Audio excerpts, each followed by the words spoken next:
Aujourd'hui, dans SCO News, on part à la rencontre d'un des purs produits de la formation angevine, Emmanuel Bourgault. À 21 ans, le milieu de terrain du SCO effectue sa 11e saison sous le maillot noir et blanc. Dès Benjamin, au moins de 18 ans, il a gravi un à un les échelons avec brio. En 2006, tous ses efforts sont récompensés. Manu signe son premier contrat professionnel pour une durée de 3 ans. Problème, il manque encore de maturité et sur le terrain, il alterne le bon et le moins bon. Conséquence, il ne fait pas partie des premiers choix de son entraîneur, Jean-Louis Garcia. Mais cette saison, la donne a changé. Auteur d'une très bonne préparation, Emmanuel est aussi la révélation des matchs amicaux. Résultat, aujourd'hui Jean-Louis Garcia compte énormément sur ce joueur en devenir.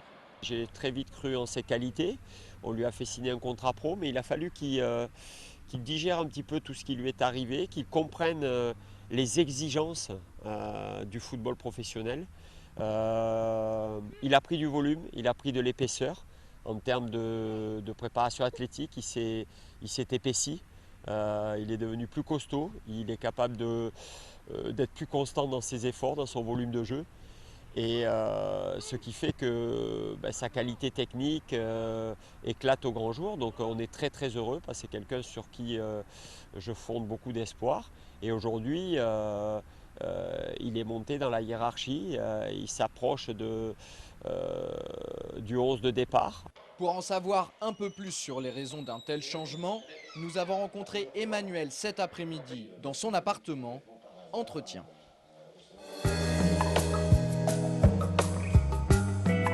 Par rapport à l'année dernière, je suis mentalement très fort parce que je suis en pleine confiance en moi. Le coach, il a l'air d'avoir confiance en moi, donc pour l'instant, tout va bien de ce début de saison. Ouais. C'est ça justement qui fait qu'aujourd'hui tu te sens mieux, c'est la confiance du coach. Il y a aussi peut-être celle des dirigeants, celle des partenaires. Tu sens que tout le monde te fait plus confiance cette année? Ouais, déjà avec la confiance en soi, tu deviens quand même nettement plus fort. Le foot, c'est mental, donc quand tu as la confiance des dirigeants, du coach et des coéquipiers, franchement, tout peut aller bien, quoi.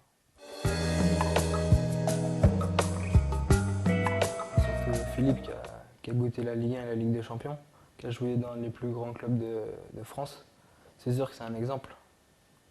Et lui justement, il t'aide dans cette démarche de progression? Là, cette semaine, il m'a dit ouais, surtout continue comme tu fais en ce moment et relâche-toi pas.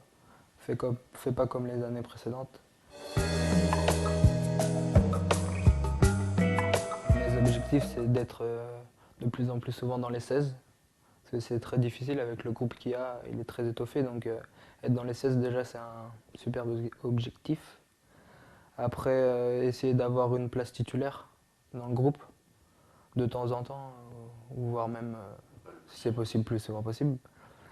Et vraiment le troisième objectif, c'est renouveler mon contrat dans ce club. C'est un club dans lequel tu as envie de rester encore un petit peu? Vu que je suis d'ici, à ma famille, tout ça, avec mon père, j'allais voir les... Ouais, parce que tu es né à Angers. Voilà, je suis né à Angers. J'allais voir les matchs depuis tout petit, de ça. Donc c'est vrai que je l'aime ce club parce que je suis d'ici et j'ai beaucoup de monde qui viennent me voir. Mais aussi pour avoir une place, pour pouvoir m'imposer ici comme un joueur titulaire indiscutable. Si Emmanuel continue sur la lancée de son début de saison, il a de grandes chances d'atteindre ses objectifs. Une chose est sûre, il a les cartes en main.